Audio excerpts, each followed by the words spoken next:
5th generation fighters, stealth, unmanned drones. That's what dominates military headlines today. And yet, amid all of this, there's still one jet leading America's carrier strike groups into uncertain skies. It's not stealthy, it's not brand new, and it's definitely not what most people think of when they imagine cutting-edge air power. But the F/A-18E/F Super Hornet Block III is far more important and far more complicated than you might expect.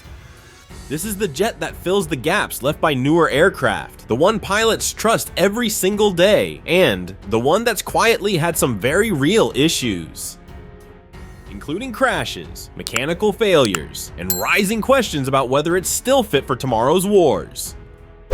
So why does the US Navy continue to invest heavily in this aging design? What makes Block III so critical, yet so controversial? Today, we're cutting through the hype and the hate to get to the real story. Stick around until the end. You'll want to hear the full picture before making up your mind. And when you do, let us know your take in the comments below. Because this isn't just about a jet, it's about how nations prepare for the wars of the future. At first glance, Block III seems like a strange decision. Why pour billions into a jet first designed before the iPhone even existed? Well, reality doesn't always follow clean, simple logic. Let's start with availability. The F-35C is a marvel, but it's expensive, and more importantly, it's not always ready. Maintenance times are long, spare parts can be complicated, and carrier air wings need jets that can fly. Enter the Super Hornet, rugged, reliable, and proven across decades of deployments. In naval aviation, showing up matters, and right now, the Super Hornet shows up more often than the F-35C. But availability isn't everything, there's also versatility. Block III doesn't just dogfight, it strikes ground targets, escorts missions, and when paired with the EA-18G Growler, it jams enemy radars. That makes it a true multi-role platform, and the Navy loves multi-role platforms. Then, there's longevity. Older Super Hornets were good for about 6,000 flight hours. Block III, over 10,000. That means fewer replacements, less pressure on budgets, and jets that can keep flying well into the 2030s. And finally, connectivity. Block III adds something the Navy really needs: data links, improved computers, and the ability to operate in a networked battlefield. Because modern wars aren't just about who has the fastest jet, they're about who knows more and acts faster. So no, Block III isn't flashy, but it's necessary, and in many ways irreplaceable for now. But even with all these upgrades, serious questions remain, because Block III has its limits. And as we've seen recently, sometimes those limits are painfully real. Next, let's talk about where Block III struggles.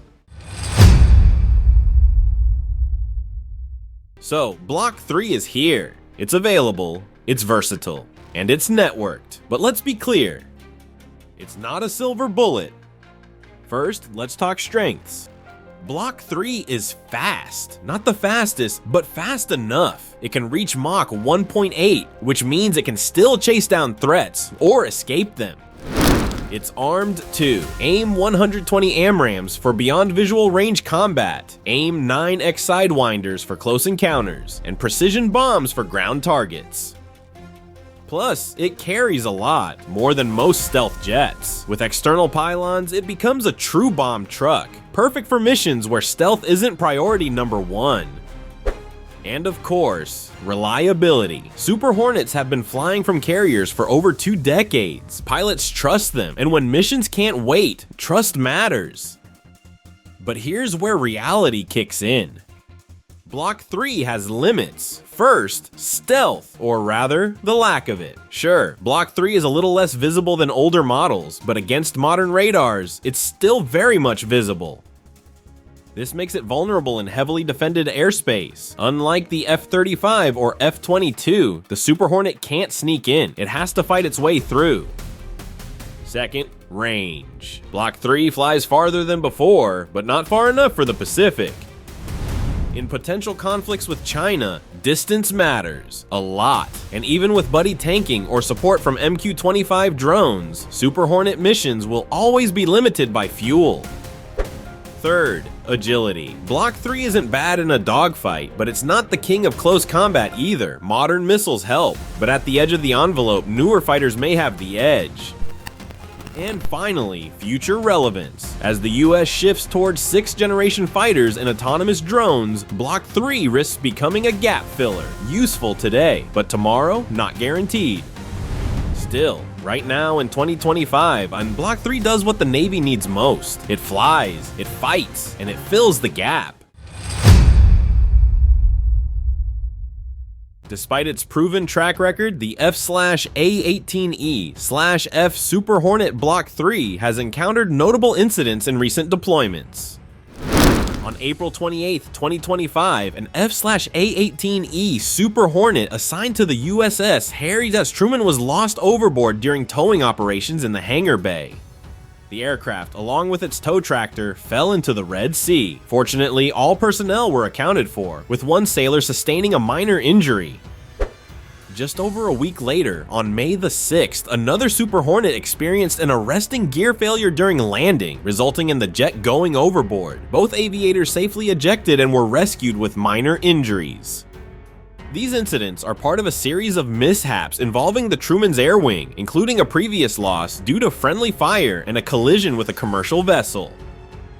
While investigations are ongoing, these events highlight the challenges of carrier operations and the importance of rigorous maintenance and procedural adherence. In the next chapter, we'll explore how the Super Hornet Block III fits into the future of naval aviation and what lessons can be learned from these incidents. So, what does the future hold for Block 3? For now, it remains the backbone of US carrier air wings.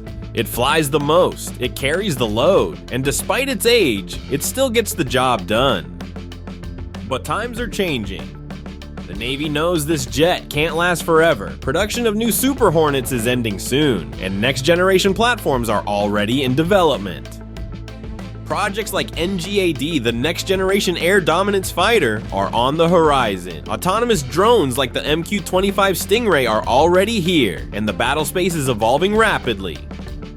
In that world, Block 3 is not the future, it's the bridge.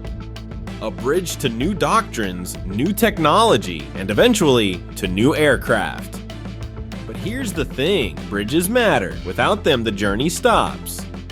Until new jets and drones are ready in large numbers, Block 3 will continue doing what it does best, filling gaps, projecting power, and giving pilots a trusted platform to fly and fight. It won't make headlines like stealth bombers or hypersonic missiles, but behind the scenes, it's essential. Still, the clock is ticking. Carrier warfare is entering a new era, and sooner or later, Block 3 will face the inevitable. For now though, it's still out there, flying, fighting, and proving that sometimes, good enough really is enough. So thus, where does this leave the Super Hornet Block 3? It's not the stealthiest jet in the sky, nor is it the most advanced. But it was never supposed to be. Block 3 was built to do what needed to be done. Right here, right now. And for now, it does exactly that. It keeps carrier air wings operational, it connects with ships, drones, and other jets, and it gives pilots a familiar and trusted machine. But as the skies grow more dangerous and as technology marches on, Block 3's role will eventually fade. It will give way to new aircraft, and its time as the Navy's frontline fighter will end. Still, when that moment comes, it will leave behind a legacy, not of headlines, not of stealth, but of being there, always ready and always willing to do the hard work. The Super Hornet Block 3 is a fighter of the present in a world already chasing the future. But what do you think? Is Block 3 still essential, or should the Navy move on sooner rather than later? Let us know your thoughts in the comments below. We'd really like to hear them. And if you enjoyed this deep dive, consider subscribing for more stories that look beyond the headlines. Thanks for watching.